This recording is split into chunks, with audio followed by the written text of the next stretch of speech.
మనకి నోము వ్రతము అని రెండు మాటలు కొంచెం జాగ్రత్తగా పరిశీలనం చేయవలసి ఉంటుంది.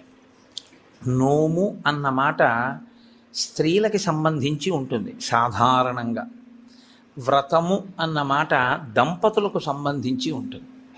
దంపతులకు సంబంధించి ఉంటుంది కాబట్టి వివాహానంతరము మాత్రమే వ్రతములు ఉంటాయి.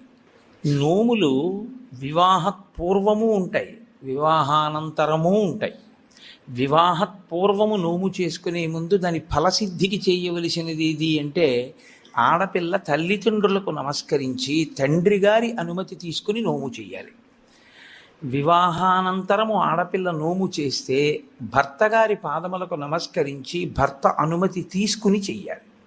స్కాంద పురాణంలో దీని మీద ఒక పెద్ద ఆఖ్యానం ఒకటి ఉంది. ఒక వ్యక్తికి ఇద్దరు భార్యలు. పెద్ద భార్య ఆయన్ని అనువర్తించి ఆయన ఏది చెయ్యమంటే అది చేసేది. ఒకవేళ ఆవిడ ఏదైనా చేద్దాం అనుకుంటే ఆయన పాదములకు నమస్కరించి ఆయన ఆశీర్వచనాన్ని అపేక్షించి అది పొంది చేసేది. చిన్న భార్య పెద్ద భార్య కన్నా ఎక్కువ నోములు నోచేది. కానీ ఆమె భర్త అనుమతి తీసుకోవడం కానీ భర్త పాదములకు నమస్కరించి కూర్చుని చేయడం కానీ ఎప్పుడూ చేసేది కాదు.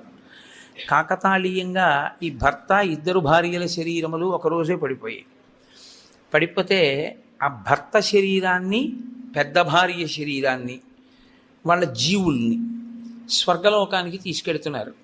చిన్న భార్య శరీరాన్ని నరకానికి తీసుకెళ్ళారు. జీవుణ్ణి తీసుకెళ్తే ఆవిడ పరివేదన చెందింది. అదేవిడ పెద్ద ఆవిడ కన్నా నేను చాలా చేశాను, నన్ను నరకానికి తీసుకెడుతున్నారు ఏమిటంది. నువ్వు ఎన్ని చేసినా నోమునకు ఒక ప్రధాన నియమం ఒకటి ఉంది. భర్త అనుమతి లేకుండా భర్తకి నమస్కరించకుండా చెయ్యకూడదు. అలాగే అందుకే కొన్ని వ్రతకల్పములోకి వచ్చినా పక్కన భర్త కూర్చోకపోయినా ఆయన అనుమతితో ఆవిడ చేసింది కాబట్టి నోము వ్రతముగా మారిపోతుంది. వరలక్ష్మి వ్రతము అప్పుడు మరి భర్త పక్కన కూర్చోలేదుగా వరలక్ష్మి వ్రతం చేసేటప్పుడు. అంటే భర్త పాదములకు నమస్కరించి చేసినటువంటి కారణం చేత ఆ నోము వ్రతమే అయిపోతుంది. అది దాని స్వరూపము నోము, కానీ వ్రతంగా ఎప్పుడు మారుతుందంటే భర్త పాదములకు నమస్కరించి. ఎందుకు అలా నియమం పెట్టారు అంటే ఆడదానికి స్వార్థం ఉండదు అని శాస్త్రవాక్కు.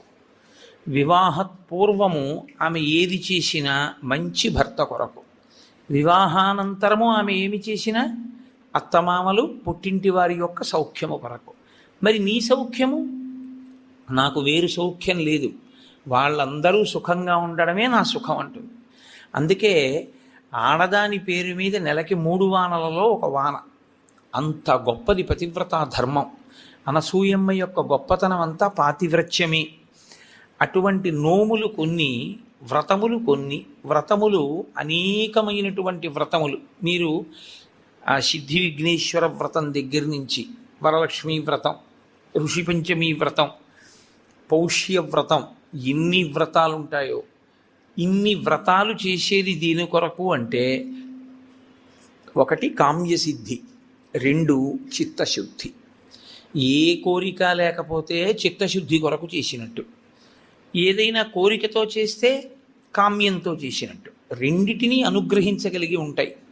ఇలా రెండిటిని అనుగ్రహించగలిగినటువంటి వ్రతములు మీరు ఏ కోరిక కోరుకోకపోయినా తప్పకుండా ఇది మాత్రం మీరు చెయ్యండి. చెయ్యడం చేత మీరు ప్రత్యేకంగా కోరకపోయినా మీ మనసులో ఏది ఉంటుందో అది తీరుతుంది అని చెప్తాయి శాస్త్రాలు.